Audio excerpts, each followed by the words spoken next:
3.6 Draft E-commerce policy. Why in news? Recently, the government has released the draft e-commerce policy prepared by task force headed by Commerce Secretary.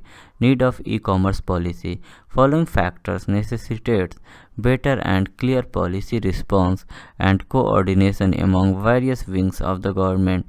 Rapid growth in e-commerce. India's e-commerce sector, currently estimated to be worth around $25 billion, is expected to grow to $200 billion by 2020, according to an estimate by the Finance Ministry. The size of the digital economy in India will be $1 trillion by 2022, and it will account for close to 50% of the entire economy by 2030. Increasing investment. The potential of the market has drawn in giants such as Amazon, Walmart, Alibaba, SoftBank, and Uber to invest millions of dollars to become dominant players in this space. After covering the metros and large cities, the bigger e-commerce firms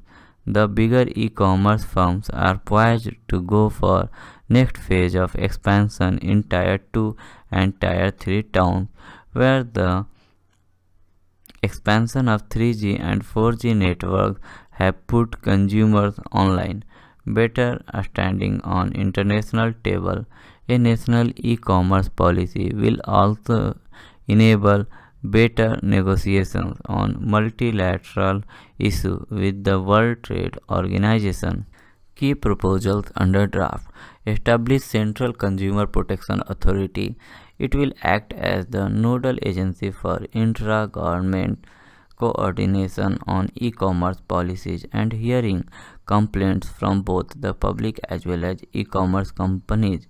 Mandatory registration. It provides for mandatory registration of all e-commerce operators, whether domestic or foreign. Uniform legislation. It also proposes a single legislation to address all aspects of digital economy. FDI policy for e-commerce. It proposes 49% FDI under the inventory model for firms to sell locally produced goods on their online platforms. The control of such firms will remain with Indians. At present, 100% FDI is allowed in online stores that follow the marketplace model. No FDI is permitted in firms following the inventory model. A separate wing will be set up in the Enforcement Directorate to handle grievances related to foreign investment in e-commerce.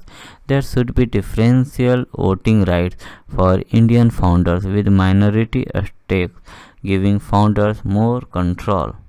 Data localization. It strongly recommends data localization, that is, data that will be considered as critical should necessarily be located in India. For this, various suggestions are given. Infrastructure status to data centers or server farms as well as easy access of physical infrastructure for setting up the centers. A 2-year sunset period for the industry to adjust before localization rules become mandatory. Only personal data or community data collected by Internet of Things devices in public space will need to be stored in India. For SME related, allow MSME to follow inventory based models for selling locally produced goods through an online platform. Exemption from GST. Currently, MSMEs with revenue of less than Rs 20 lakh a year are not subject to GST if they sell offline, whereas they have to pay GST if they sell goods on online platforms. Such companies may also be allowed up to 49% foreign investment. For merger and acquisition, mandatory examination by Competition Commission of India of competition distorting mergers and acquisitions below the existing threshold. This assumes significance in the light of the recent acquisition of Flipkart by US retail major Walmart. Sunset clause for deep discounting. A maximum duration should be set for differential pricing strategies. CCI and the Department of Industrial Policy and Promotion will oversee this proposal. Tax-related proposals. Centralized registration instead of local registration of e-commerce companies for GST purposes.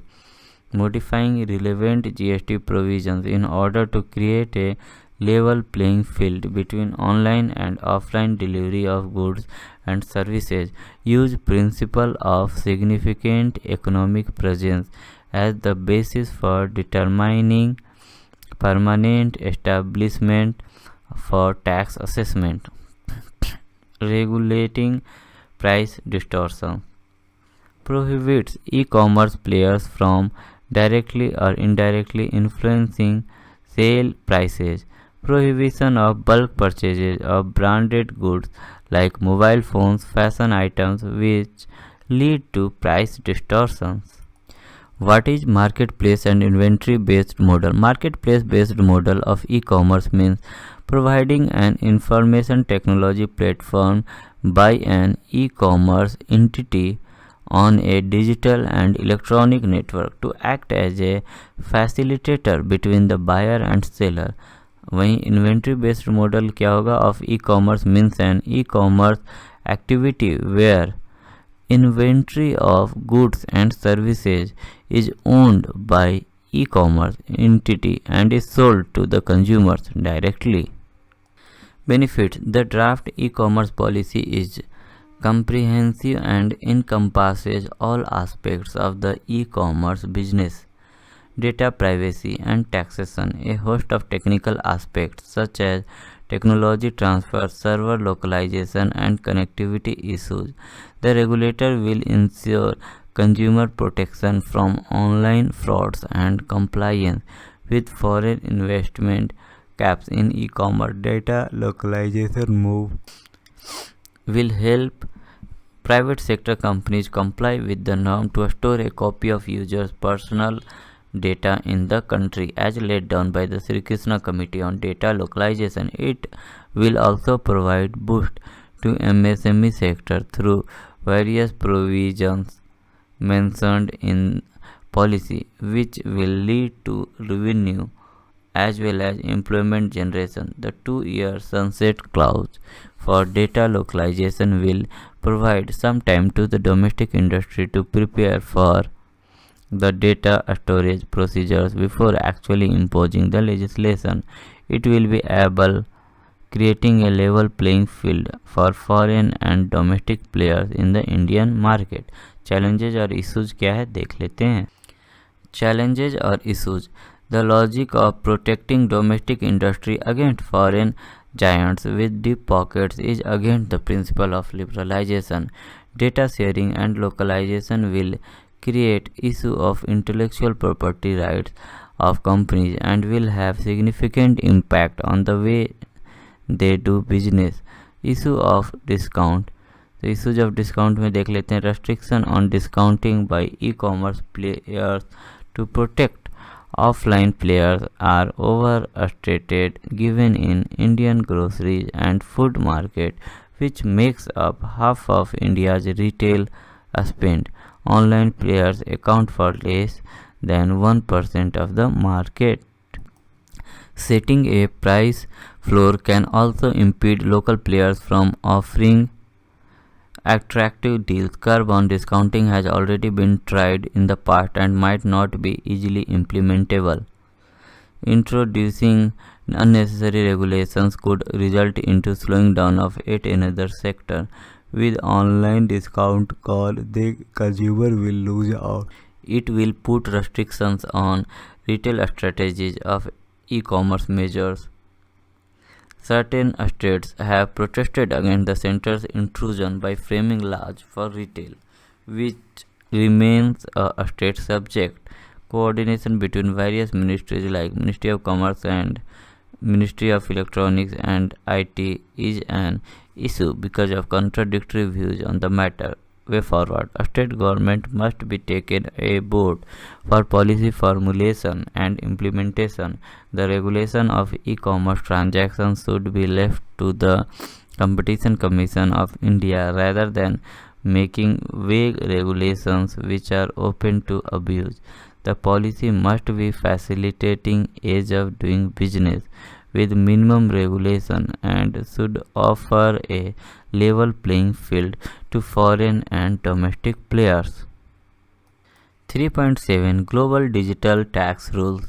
News at a meeting of G20 finance ministers and central bankers held at Argentina in July 2018, the European finance leaders called for progress on global rules to tax digital economy. About the global digital taxation issue, digitalization allows more traditional business models such as e-commerce to sell to consumers without the need for physical presence in the customer jurisdiction. It also paves the way for new business models based upon user participation to generate income without making any traditional sale to the user base in question.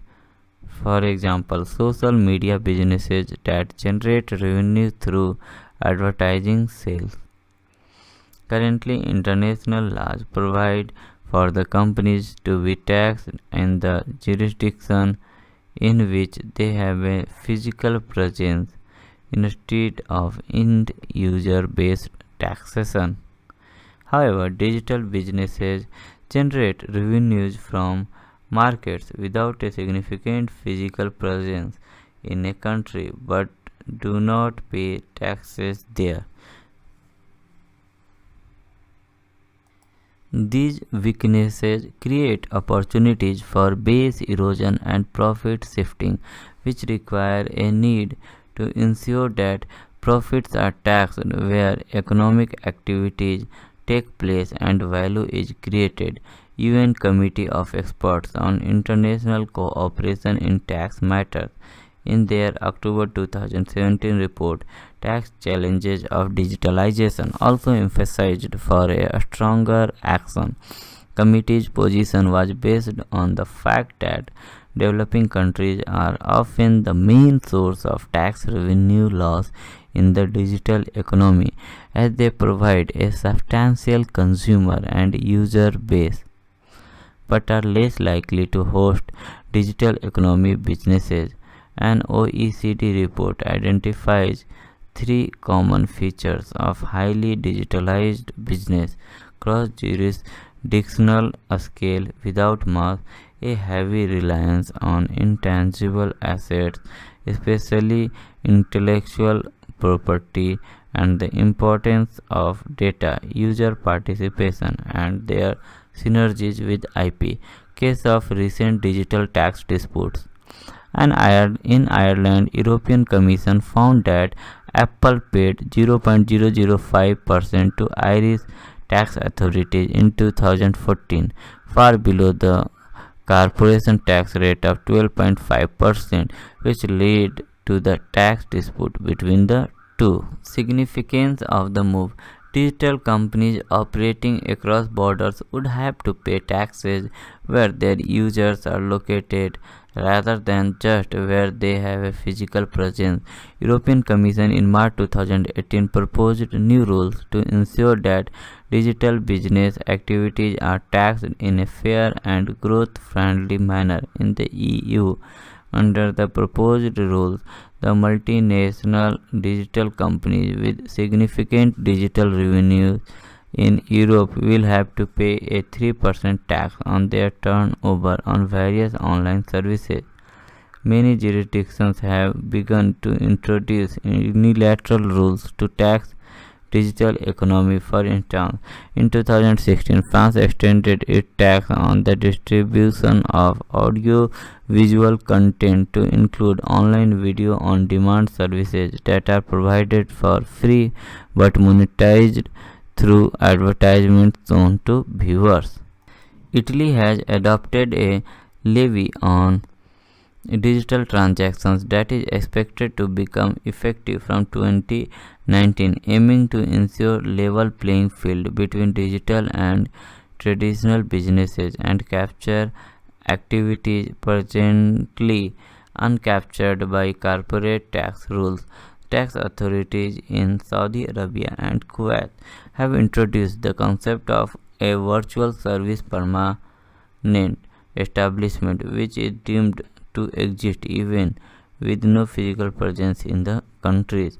Similar interim measures have been adopted by other nations like Australia, Israel, Turkey, New Zealand, Hungary, etc.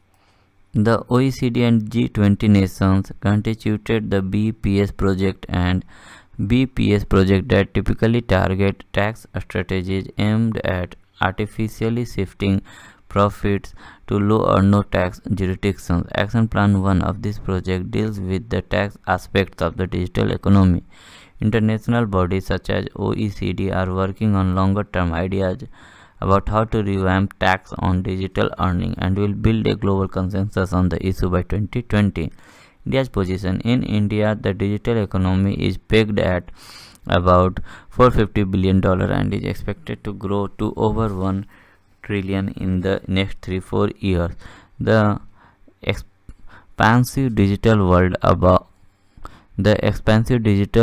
would include e-commerce, apps store, cryptocurrencies, Internet of Things, big data, and cloud computing, among others.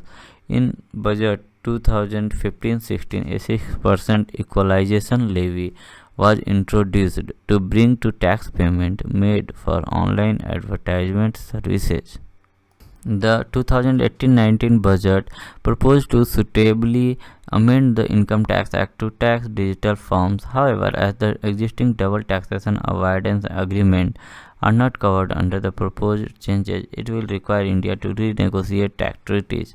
According to the amendments proposed in the budget, the IT Act will provide significant economic presence, which includes a download of data or software in India or engaging interaction with a prescribed number of users in India through digital means. India pitched for a global mechanism, technically called multilateral instrument, which would be a permanent measure to tax digital companies that earn revenues from a large user base in the country. This would automatically amend bilateral tax treaties to include the taxation provision for digital business. Concerns, policy changes. Digitalization raises a large number of public policy challenges and is also changing the nature of policy making itself. Concerns raised by some EU members themselves, as these measures may affect some of their companies. The international partners may respond with retaliatory measures. For instance, Germany is concerned that a shift towards taxing companies where services are consumed rather than physical presence of the company could end up hitting its lucrative car manufacturers in long term. Low-tax EU members such as Ireland and Luxembourg fear of losing multinational companies situated in their low-tax jurisdictions may seem discriminatory. US considers such a measure to single out its digital companies, as major digital companies are based in USA. EU's interim digital tax plans target a company's revenue rather than profit. This goes against international consensus on corporate taxation. The inconsistent unilateral rules adopted by several nations might end up increasing tax burden of digital firms. About multilateral convention to implement tax treaty related measures to prevent base erosion and profit shifting. It offers concrete solutions for government to close the gaps in existing international tax rules by transposing results from the OECD, G20 or BEPS project into bilateral tax treaties worldwide. It also implements agreed minimum standards to counter identity abuse and to improve dispute resolution mechanisms while providing flexibility to accommodate a specific tax treaty policies. Way forward, the world over, policymakers are facing challenges over the issue of taxing digital economy transactions. While many countries have introduced provisions to tax some of these transactions, there is a need for a separate tax code which could bring greater transparency to transactions around the digital economy. This could include a mechanism especially constituted to address digital economy transactional issues in a time-bound manner will also address many of the taxpayers' grievances. Support for the growth of industry with additional tax incentives for taxpayers using the digital economy space for transaction as well as for innovators. The code should be reviewed frequently by industry experts and include newer types as they evolve. 3.8 Ease of Doing Business Rankings for States. Finally, Department of Industrial Policy and Promotion, Ministry of Commerce and Industry has released the final rankings of states in Ease of Doing Business. More on news.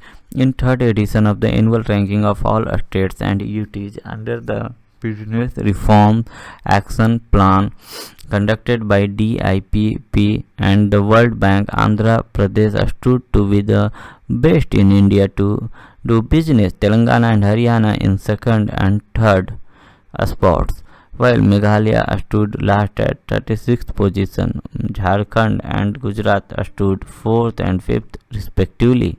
The ranking was introduced with the aim of triggering competition among states to attract investment and improve business climate. About Business Reform Action Plan, the aim of this exercise is to improve delivery of various central government regulatory functions and services in an efficient, effective and transparent manner. The reform plan has expanded from 285 to 372 action points till 2017. States and UTs have conducted reforms to ease their regulations and systems in areas such as labor, environmental clearances, single window system, construction permits, contract enforcement, registering property and inspections. States and UTs have also enacted Public Service Delivery Guarantee Act to enforce the timelines on registrations and approvals. The current assessment under the BAP 2017 is based on a combined score consisting of reform evidence score that is based on evidences uploaded by the states and UTs and feedback score that is based on the feedback garnered from the actual users of the services provided to the businesses. 3.9 Raithu Bandhu Scheme. Why in news? Recently, Telangana government launched a scheme named Raithu Bandhu, Friend of Farmers, a scheme to support farmers. About Raithu Bandhu scheme, it is a first of a kind investment support scheme for farmers which involves check payments to farmers based on their land holding. The government gives every beneficiary farmer rupees 4,000 per acre as investment support before every crop season. The objective is to help the farmer meet a major part of his expenses on seed, fertilizer, pesticide and field preparation. The scheme covers 1.42 crore acres in the 31 districts of the state and every farmer owning land is eligible. Benefits. The scheme will avoid the need for going to money lenders for money before every crop season and help rid of debts over the 4-5 years. The government will issue checks rather than make direct benefit transfer, which eliminates the possibility of banks adjusting DBT money against farmers' previous dues. It can be the template for social and agricultural policy. It is seen as trial for universal basic income in the country. Challenges or drawbacks: lack of proper land records resulted in many farmers left out of the scheme. Several checks have been returned due to discrepancies in names or survey number. The scheme does not exclude rich farmers and wealthy landlords. The scheme does have a provision under which checks can be returned to the local authorities, but that provision is only voluntary. The scheme leaves out tenant cultivators, which constitutes an estimated 40% of Telangana's farming population, and mostly coming from the poorest and most disadvantaged background. About universal basic income: it is an unconditional cash transfer to every citizen of the country periodically. Arguments in favor of UBI, universal basic income: poverty and vulnerability reduction. UBI will result in equitable distribution of wealth. Choice: citizens have a choice of using welfare spending as they see best. Also, increased income will increase the bargaining power of individuals, as they will no longer be forced to accept any working conditions. Better targeting: as all individuals are targeted, exclusion error is zero. Insurance against shocks: this income floor will provide a safety net against health, income and other shocks. Improvement in financial inclusion: as payment transfer will increase the demand for financial services, thereby leading to investment in the expansion of service network of banks. Psychological benefits: a guaranteed income will reduce the pressures of finding a basic living on a daily basis. Administrative efficiency: UBI in place of a plethora of separate government schemes will reduce the administrative burden on the state. Arguments against UBI: conspicuous spending: households may spend this additional income on wasteful activities or on temptation goods like alcohol, tobacco. Moral hazard: a minimum guaranteed income might make people lazy and opt out of the labor market. Gender disparity induced by cash: men are likely to exercise control over spending of the UBI, which may not always be the case with other in-kind transfers. Fiscal cost given political economy of exit: given the large population size, the fiscal burden on government would be high. Also, once introduced, it may become difficult for the government to wind up a UBI in case of failure. Political economy of universality: ideas for self-exclusion: opposition may arise from the provision of the transfer to rich individuals, as it might seem to trump the idea of equity and state welfare for the poor. तो दोस्तों ये था आज का video. Next video में हम लोग देख लेंगे 3.10 और उसके आगे का। तो चलिए आज के लिए इतना ही। Thanks for watching guys. और जिन दोस्तों ने अभी तक भी हमारे चैनल को सब्सक्राइब नहीं किया है तो सब्सक्राइब कर लीजिएगा और दोस्तों के साथ भी शेयर कर दीजिएगा। Thank you.